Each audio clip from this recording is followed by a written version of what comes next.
about that. I don't know, just cut off. I wonder what happened. So it came to pass at that time that Judah departed from his brothers and visited a certain Adullamite, whose name was Hira. And Judah saw there a daughter of certain Canaanite, whose name was Shua. And he married her and went into her. So she conceived and bore a son, and he called his name She conceived again and bore a son, and she called his name Onan. And she conceived yet again and bore a son, and called his name Shelah. He was at Chezib when she bore him. Then Judah took a wife for his firstborn, and her name was Tamar. But Judah's firstborn, was wicked in the sight of the Lord, and the Lord killed him. And Judah said to Onan, go in to your brother's wife and marry her, and raise up an heir to your brother. But Onan knew that heir would not be his, and it came to pass, when he went into his brother's wife, that he emitted on the ground, lest he should give an heir to his brother. And the thing which he did displeased the Lord, therefore he killed him also. So he didn't obey God. God wanted him to, create an heir, to go into his wife so that he would have more children. And rather than doing that, he did not obey God. He did the opposite. Okay, so he killed him also. Then Judah said to Tamar, his daughter-in-law, remain a widow in your father's house. Fill my son Shelah, father's house, till my son Shelah is grown. For he said, lest he also die like his brothers. And Tamar went and dwelt in his father's house. Now in the process of time, the daughter of Shua, Judah's wife, died. And Judah was comforted, and went up to his sheep shearers at Timnah. And he and his friend Hira, the Adullamite, and it was told to Tamar, saying, look, your father-in-law is going up to Timnah to shear his sheep. So she took off her widow's garments, covered herself with a veil, and wrapped herself, and sat in an open place, which was the way to Timnah, for she saw that Shelah was grown, and she was not given to him as a wife. When Judah saw her, he thought she was a harlot, because she had covered her face. Then he turned to her by the way and said, please, let me come in to you, for he did not know that she was his daughter-in-law. So she said, what will you give me, that you may come in to me? And he said, I will send you a young goat from the flock. So she said, will you give me a pledge till you send it? Then he said, what pledge shall I give you? So she said, your signet and cord and your staff, that is your hand. See, the staff, back in biblical times, we talked about in spiritual warfare. Then he gave them to her and went in to her, and she conceived by him. So she rose and went away, and laid aside her veil, and put on the garments of her widowhood. And Judah sent the young goat by the hand of his friend, the Adullamite, to receive his pledge from the woman's hand. But he did not find her. Then he asked the men of that place, saying, where is the harlot who was openly by the roadside? And they said, there was no harlot in this place. So she fooled him, she deceived him. So he returned to Judah and said, I cannot find her. Also the men of the place said there was no harlot in this place. Harlot back in the day, that terminology is more like someone, a woman who was very promiscuous, okay? Then Judah said, let her take them for herself, lest we be shamed. For I sent this young goat, and you have not found her. And it came to pass about 3 months after that, Judah was told, saying, Tamar, your daughter-in-law, has played the harlot. Furthermore, she is with child by harlotry. So Judah said, bring her out and let her be burned. When she was brought out, she sent her father-in-law, saying, by the man to whom these belong, I am with child. And she said, please determine whose these are, the signet and cord and staff. So Judah acknowledged them and said, she has been more righteous than I, because I did not give her to Shelah my son, and he never knew her again. Now it came to pass at the time for giving birth that, behold, twins were in her womb. And so it was when she was giving birth that the one put out his hand, and the midwife took a scarlet thread and bound it on his hand, saying, this one came out first. Then it happened, as he drew back his hand, that his brother came out unexpectedly. And she said, how did you break through? This breach be upon you. Therefore his name was called Perez. Afterward his brother came out, who had the scarlet thread on his hand, and his name was called Zerah. So Joseph, a slave in Egypt. And remember, Joseph is now in Egypt because his brothers sold him, okay? Now Joseph had been taken down to Egypt, and Potiphar, an officer of Pharaoh, captain of the guard, an Egyptian, bought him from the Ishmaelites who had taken him down there. The Lord was with Joseph, and he was a successful man, and he was in the house of the master Egyptian. And his master saw that the Lord was with him, and that the Lord made all he did to prosper in his hand. So Joseph found favor in his sight and served him. Then he made him overseer of his house and all that he had put under his authority. So it was from the time that he had made him overseer of his house and all that he had, that the Lord blessed the Egyptian's house for Joseph's sake. And the blessing of the Lord was on all that he had in the house and in the field. Thus he left all that he had in Joseph's hand, and he did not know what he had except for the bread which he ate. Now Joseph was handsome in form and appearance, and it came to pass after these things that his master's wife cast longing eyes on Joseph, and she said, "Lie with me." But he refused and said to his master's wife, "Look, my master does not know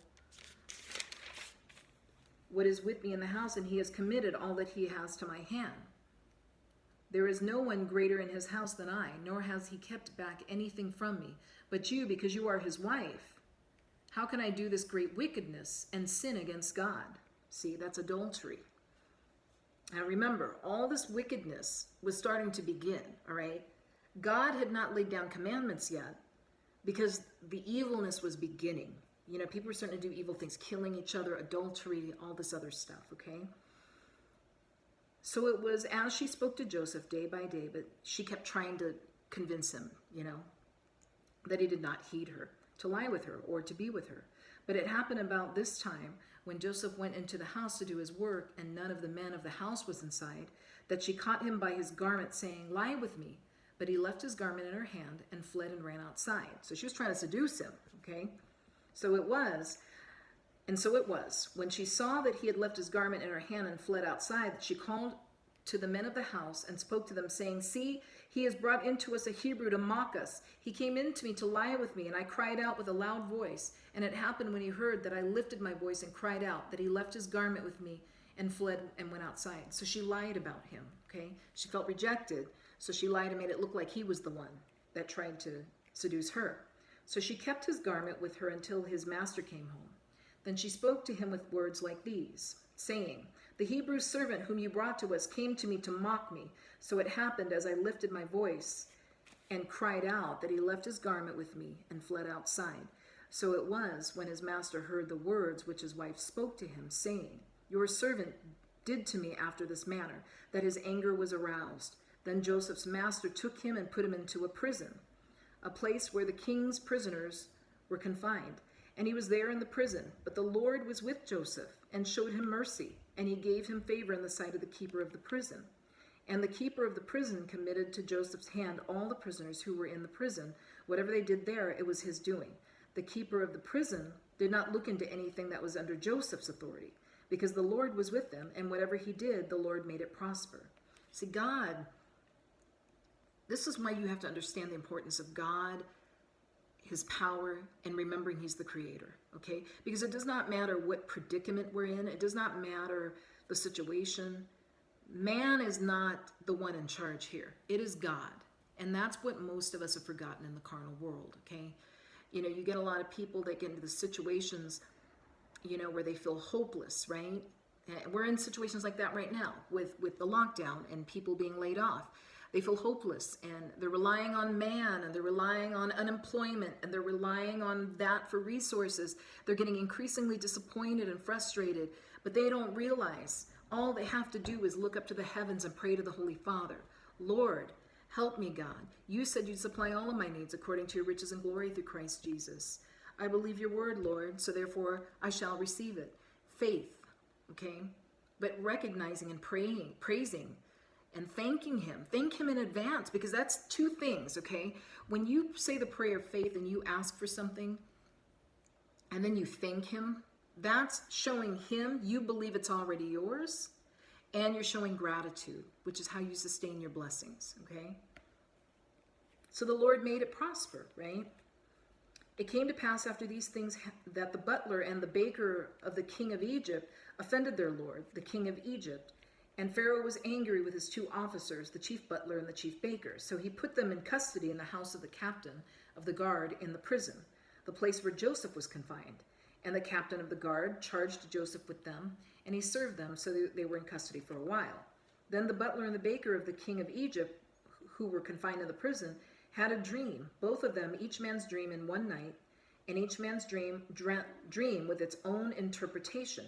And Joseph came into them in the morning and looked at them and saw that they were sad. So he asked Pharaoh's officers, who were with him in the custody of his lord's house, saying, "Why do you look so sad today?" And they said to him, "We each have had a dream, and there is no interpreter of it." So Joseph said to them, Do not interpretations belong to God? Tell them to me, please." Because remember, Joseph's blessed, right? He's anointed. Then the chief butler told him his dream to Joseph and said to him, "Behold, in my dream a vine was before me, and in the vine were 3 branches. It was though it budded, its blossoms shot forth, and its clusters brought forth ripe grapes. Then Pharaoh's cup was in my hand, and I took the grapes and pressed them into Pharaoh's cup, and placed the cup in Pharaoh's hand." And Joseph said to him, "This is the interpretation of it. The 3 branches are 3 days. Now within 3 days Pharaoh will lift up your head and restore you to your place. You will put Pharaoh's cup in his hand according to the former manner when you were his butler. But remember me when it is well with you. And please show kindness to me, make mention of me to Pharaoh, and get me out of this house. For indeed I was stolen away from the land of the Hebrews, and also I have done nothing here, that they should put me in this dungeon." When the chief baker saw that the interpretation was good, he said to Joseph, "I also was in my dream, and there were 3 white baskets on my head. In the uppermost basket were all the kinds of baked goods for the Pharaoh, and the birds ate them out of the basket on my head." So Joseph answered and said, "This is the interpretation of it. The 3 baskets are 3 days. Within 3 days Pharaoh will lift off your head from you and hang you on a tree, and the birds will eat your flesh from you." Wow, there was no sugarcoating there. He was just very direct, right? But, this is my thing, though. Had he have known God, he probably would have been favored and protected, right? Goes back to if you know God. So now it came to pass on the 3rd day, which was Pharaoh's birthday, that he made a feast for all his servants. And he lifted up the head of the chief butler and of the chief baker among his servants. Then he restored the chief butler to his butlership again, and he placed the cup in Pharaoh's hand. But he hanged the chief baker, as Joseph had interpreted to them. Yet the chief butler did not remember Joseph, but forgot him. Then it came to pass at the end of 2 full years that Pharaoh had a dream. Behold, he stood by the river. Suddenly there came up out of the river 7 cows, fine looking and fat, and they fed in the meadow. Then behold, 7 other cows came up after them out of the river, ugly and gaunt, and stood by other cows in the bank of the river. And the ugly gaunt cows ate up the 7 fine looking and fat cows. So Pharaoh awoke. He slept and dreamt a second time, and suddenly 7 heads of grain came up on the stalk, plump and good. Then behold, 7 thin heads, blighted by the east wind, sprang up after them. And the 7 thin heads devoured the 7 plump and full heads. So Pharaoh awoke, and indeed it was a dream. Now it came to pass in the morning that his spirit was troubled, and he sent and called for all the magicians of Egypt and its wise men. And Pharaoh told them his dreams, but there was no one who could interpret them for Pharaoh. See, this is why God in the Bible later on had rules and commandments about sorcery and magicians and witchcraft and all of that, okay? Egypt believed in other gods, and so they worshiped other gods, and so that's why there was always